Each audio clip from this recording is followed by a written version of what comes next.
lagi dengan channel ET Kimia. Kali ini kita akan membahas tentang sifat koligatif larutan, pelajaran kelas 12 SMA.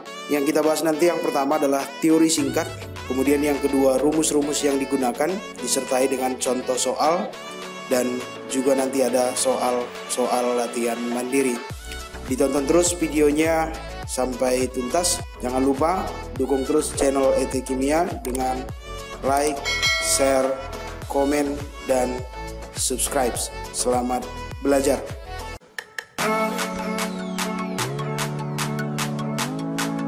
Topik pertama yang kita bahas adalah tentang definisi sifat koligatif. Sifat koligatif larutan adalah sifat larutan yang hanya bergantung kepada jumlah atau kuantitas dari zat terlarut. Sifat ini tentunya tidak dipengaruhi oleh jenis zat terlarut sepanjang jumlah zat atau jumlah partikel dari zat yang terlarut adalah sama. Ada 4 jenis sifat koligatif yang kita bahas dalam pelajaran kelas 12, tetapi di video ini kita akan bahas 2. Nanti di bagian yang kedua akan saya bahas sampai tuntas. Sifat koligatif yang pertama adalah penurunan tekanan uap, kita lambangkan dengan delta P. Yang kedua, penurunan titik beku, kita lambangkan dengan delta TF. Sifat yang ketiga, kita sebut kenaikan titik didih, dilambangkan dengan delta TB. Kemudian yang keempat adalah tekanan osmosis. Sebelum kita lihat sifat-sifat koligatif, maka ada baiknya kita lihat dulu diagram fase air dan hubungannya dengan sifat koligatif. Jika ke dalam air ditambahkan suatu zat terlarut, maka lebih kurang akan menghasilkan kurva seperti ini. Yang hitam itu adalah kurva titik triple air, sedangkan yang putus-putus itu adalah pemisalan untuk suatu larutan. Sehingga akan kita peroleh dari kurva ini, yang pertama garis hitam adalah untuk pelarut, kemudian yang putus-putus adalah larutan. Dan kita bisa lihat ternyata titik potong C dan C aksen terhadap sumbu suhu itu kita sebut dengan istilah delta TB atau penurunan titik beku. Kemudian titik potong B dan B aksen terhadap sumbu suhu itu kita sebut dengan delta TD atau delta TB, disebut juga kenaikan titik didih. Sedangkan yang berikutnya kita sebut dengan istilah penurunan tekanan uap. Jadi itulah hubungan antara diagram fase air dan sifat koligatif suatu larutan.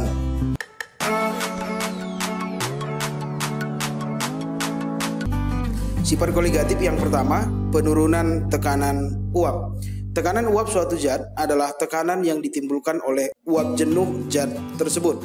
Sehingga zat yang mudah menguap berarti akan memiliki tekanan uap yang besar, sedangkan zat yang sukar menguap akan memiliki tekanan uap yang kecil.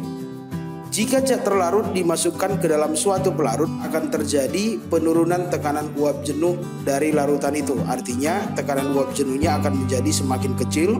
Secara matematika dibuat delta P atau penurunan tekanan uap adalah P0 tekanan uap jenuh murni dikurangi dengan P tekanan uap jenuh larutan. Menurut hukum Raoult, maka bisa dihitung delta P adalah P0 dikalikan dengan XT. XT di sini adalah fraksi mol terlarut. Kemudian P atau tekanan uap larutan dihitung dengan cara P0 dikalikan dengan XP. XP di sini adalah fraksi mol pelarut.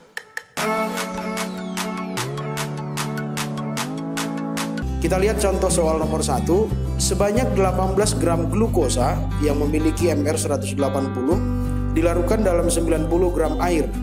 Jika ternyata pada suhu tersebut tekanan uap jenuh murni adalah 760 mm Hg, maka tentukanlah tekanan uap jenuh larutan. Untuk menjawab soalnya ini kita bisa menggunakan rumus langsung menghitung P tekanan uap jenuh. Berarti yang kita gunakan adalah P sama dengan P0 dikalikan dengan XP. Sehingga kita bisa hitung XP nya nanti adalah NP per NT ditambah NP, maka akan kita peroleh 5 dibagi 5,1. Maka nilai P nya berarti sama dengan 760 dikali XP, maka akan kita peroleh tekanan uap jenuh larutan adalah 745,1 mm Hg. Berikutnya contoh soal nomor 2. Tekanan uap jenuh air pada suhu 25 derajat Celcius adalah 23,76 mm Hg. Maka tentukanlah penurunan tekanan uap larutan jika 12 gram urea MR60 dilarutkan dalam 180 gram air. Jadi di soal ini yang ditanya adalah penurunannya atau delta P-nya. Rumus yang kita gunakan, delta P sama dengan P0 dikalikan dengan XT, di mana XT adalah fraksi mol terlarut. Sehingga bisa kita hitung nanti, kita peroleh masing-masing mol dari zatnya. Terlarut adalah sebesar 0,5 mol, mol pelarut sebesar 10 mol menggunakan rumus mol tentunya.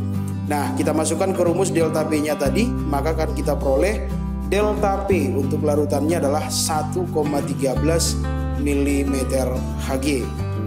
Berikutnya contoh soal nomor 3. Fraksi mol air dalam suatu larutan adalah sebesar 0,7. Jika pada suhu tersebut tekanan uap jenuh air adalah 31,8 mm Hg, maka besarnya penurunan tekanan uap larutan adalah sebesar berapa?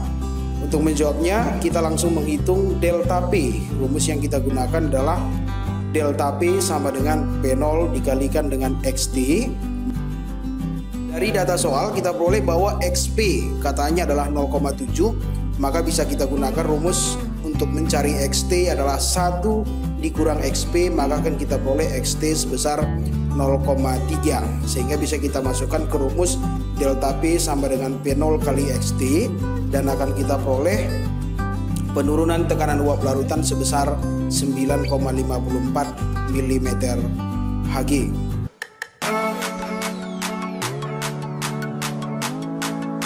Sifat koligatif larutan yang kedua, penurunan titik beku atau dilambangkan dengan delta TF. Adanya zat terlarut dalam suatu pelarut akan menyebabkan terjadinya penurunan titik beku.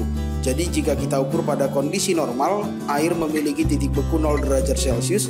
Ketika kita masukkan zat terlarut ke dalamnya, misalkan kita masukkan gula, maka titik beku larutan gulanya nanti pasti berada di bawah 0 derajat Celcius karena terjadi penurunan titik beku. Secara matematika delta TF itu dihitung rumusnya delta TF sama dengan KF dikali M, di mana M adalah molalitas. Kemudian untuk mencari titik beku larutan, rumus yang kita gunakan adalah titik beku pelarut dikurangi dengan penurunan titik beku.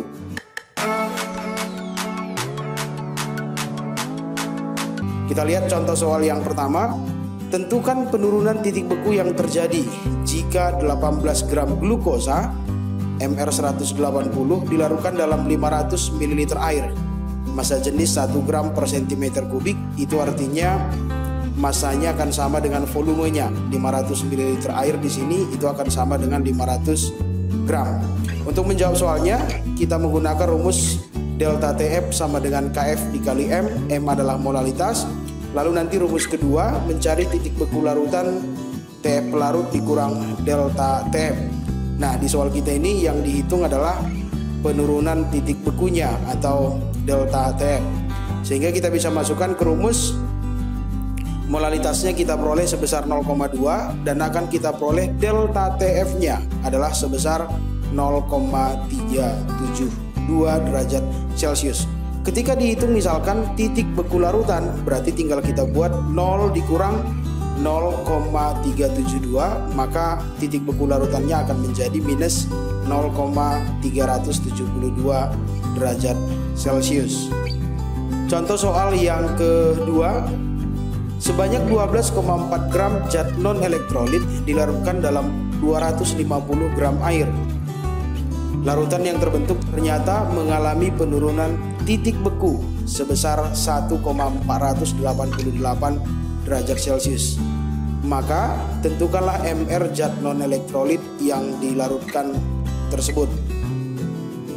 Untuk menjawabnya kita menggunakan rumus delta TF sama dengan KF dikali dengan molalitas. Maka akan kita peroleh bahwa MR dari zat non-elektrolit tersebut adalah sebesar 62. Contoh soal yang ketiga, larutan 6,48 gram zat X yang bersifat non-elektrolit dilarutkan dalam 200 gram air, ternyata membeku pada suhu yang sama dengan 1,8 gram glukosa Mr180 yang dilarutkan dalam 100 gram air. Maka pertanyaannya, tentukanlah Mr dari zat non-elektrolit X yang dimasukkan tadi. Rumus yang kita gunakan adalah rumus penurunan titik beku. Nah, hanya saja untuk larutan non-elektrolit nanti, jika ternyata disebut di soal titik bekunya sama, maka nilai molaritasnya juga berarti sama, sehingga akan kita peroleh M1 di sini sama dengan M2.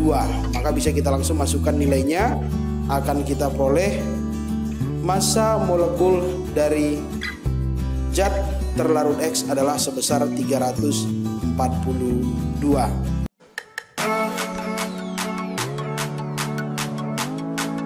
Berikut ini saya sediakan soal latihan mandiri. Ada 5 soal untuk berlatih memahami 2 sifat koligatif. Yang pertama, penurunan tekanan uap larutan dan penurunan titik beku yang kita bahas pada topik kali ini untuk larutan non-elektrolit.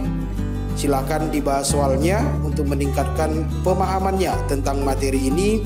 Sampai berjumpa pada video berikutnya. Saya akan membahas tentang kenaikan titik didih dan tekanan osmosis, tentunya untuk larutan non-elektrolit dan juga nanti untuk larutan elektrolit. Jangan lupa like, share, komen, dan subscribe channel ET Kimia. Terima kasih sudah menonton. Sampai ketemu pada video pembelajaran berikutnya.